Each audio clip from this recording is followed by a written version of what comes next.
al accionista mayoritario, para que la línea, o sea, al que no cedía a su línea intentaba hacer esto, ¿verdad? Acudir al socio minoritario y desbancar al socio mayoritario para que la línea cambiara. Y usaba tácticas, no había leyes directas de represión contra la prensa, ni contra nada en realidad, pero sí habían métodos indirectos, y aquí cito uno. En el caso que he citado del Canal 2, lo que esta persona, Baruch Ibcher, de origen israelí, tenía la nacionalidad peruana por adquisición, la había adquirido porque él vive en Perú muchísimos años, ¿no? O sea, legítimamente tenía la nacionalidad peruana como la puede tener aquí cualquier latinoamericano que se hace español y conserva la suya. Y lo que hizo fue una ley con nombre y apellido, que era impedir que las personas de origen extranjero pudieran tener más del 50% de las acciones de un medio de comunicación. Y finalmente, y hace otra ley posterior mediante la cual le retira la nacionalidad peruana a Baruch Ibcher. O sea, hacía leyes con nombre y apellido, pero indirectas, si se quiere, aunque eran bastante obvias para quien quería darse cuenta, ¿no? Luego también había una llamada, surge un fenómeno que creo que es particular de Perú y que, bueno, puede ser equivalente a la prensa sensacionalista, pero se llama prensa chicha. Chicha en Perú es un término que quiere decir como cutre, ¿no? Una cosa así sensacionalista y de bajo nivel. Entonces, mediante esta prensa chicha, cuyos propietarios eran gente totalmente fujimorista, ¿no? Comprada, por supuesto, hacía también estos grandes titulares que desprestigiaban a cualquier intento de adversidad política. Este es el contexto en el que quiero situarles para explicar qué fue lo que pasó en el año 2000. En el año 2000, Fujimori otra vez quiere reelegirse. Es cierto que contaba todavía con gran apoyo popular, pero muchísimo menos del que tuvo en años anteriores, porque en el fondo Fujimori, bueno, por muchos motivos, no voy a analizar los motivos por los cuales la gente también empieza a descreerse, pero era populista. Él iba a los pueblos y regalaba pan, mantas, etcétera, populista como ahora hay alguno por ahí en Latinoamérica también. Y bueno, tenía apoyo, pero muchísimo menos. Entonces, en Perú hay una norma para que los partidos políticos puedan inscribirse en las elecciones, que es que necesitan 1 millón de firmas de ciudadanos identificados. Esa norma va a cambiar porque se presta a muchas confusiones y problemas burocráticos, básicamente. ¿Cuál es el principio, lo que se considera en Perú como el principio del fin del régimen de Fujimori?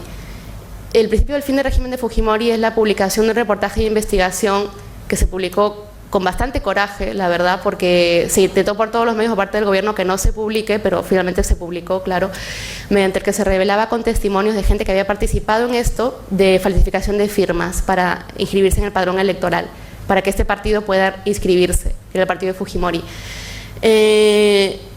Lo que pasa es que como gran parte de la gente en Perú pensaba que el régimen tenía mano dura, pero era un régimen legal, se considera que Fujimori era una persona honesta, ¿no? Entre comillas, mano dura, pero honesta, legal, etcétera. Y esto fue la revelación de que los usos de este gobierno y de sus adláteres no eran precisamente democráticos, ni limpios, ni honestos, ¿no? Porque fue una auténtica fábrica de firmas. Cogieron los padrones electorales y directamente se pusieron a copiar las firmas de la gente que sí existía, pero nunca había firmado por esas listas, ¿no? Entonces, esto fue un gran baldazo de agua fría para el gobierno. Y ahí es cuando empieza a resquebrajarse y se publica en el diario El Comercio, en el diario para el que yo escribo, ¿no? No tengo nada que ver con la investigación, pero esto fue así y se reconoce así, ¿no? Por supuesto, luego vinieron las represalias, luego Fujimori, no Fujimori, claro, pero sí su gente, Montesinos, etcétera, intentaron también comprar a los accionistas minoritarios del diario. De hecho, una de las antiguas propietarias estuvo en una lista parlamentaria del partido de Fujimori, pero bueno, en fin, finalmente no se consiguió porque acabó el régimen, porque si hubiera seguido, definitivamente el diario El Comercio ahora estaría en manos de otras personas mediante estas normas que les he contado, ¿no? Estos atajos que les he contado.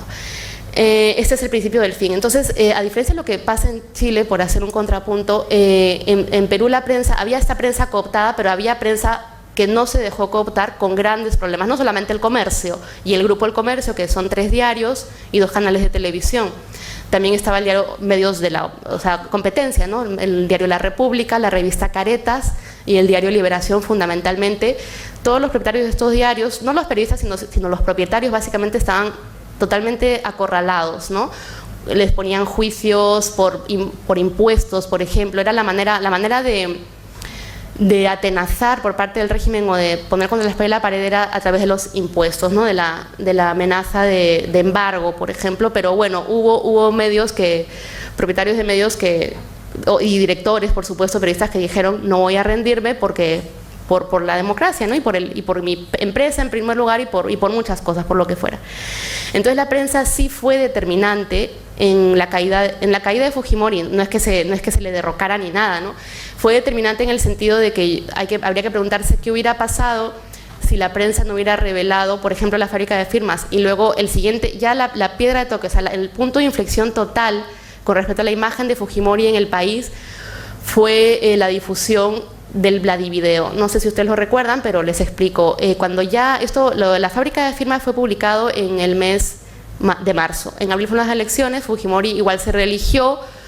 Como ya sabía que era tramposo por el tema de las firmas, hubo toda esta avalancha de gente en las calles protestando porque era bastante obvio de que había hecho fraude, ya que el actual presidente Alejandro Toledo había logrado aglutinar a toda la oposición, no por él mismo, sino porque le hacía un poco el contrapunto. Fue el único que que no fue atacado por el régimen, porque en el fondo pensaron de que no le hacía sombra. Atacaron a muchos otros y dijeron vamos a mantener un poco a Toledo, ¿no? para que parezca que hay una oposición, pero le falló un poquito el cálculo y al final toda la oposición se tuvo que aglutinar alrededor de Toledo.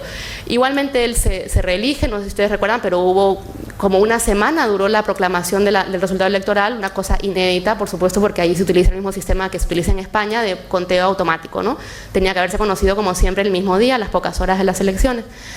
Duró una semana en proclamarse, en fin, pero ya con un gran descrédito y se reelige. Sin embargo, en octubre habría marchas, protestas en la calle, porque como les digo, el régimen no encarcelaba a la gente directamente, o sea, no era soy el gobierno y no puedes hacer esto, sino que indirectamente acosaba a la gente mediante el tema de impuestos o mediante juicios inventados, o incluso pagaban a familiares para que les hagan juicios. Bueno, una cosa muy indirecta. Por eso era tan difícil demostrar en la comunidad internacional que estábamos frente a un régimen que no aplicaba usos democráticos, sino que utilizaba otras herramientas, muchas de ellas ideadas por Montesinos, que parece que es muy inteligente y utiliza su inteligencia para esto, ¿no?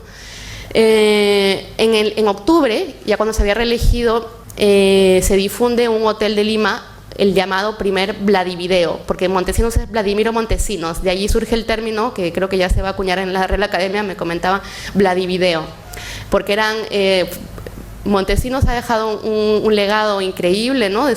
Como testimonio de sus propias fechorías, que consistía en filmar. Él llevaba a la gente a una salita que él tenía en su despacho, y allí, por ejemplo, a los dueños de estos medios de comunicación que les he contado, les entregaba fajos de miles de dólares para que hicieran lo que él quería, ¿no?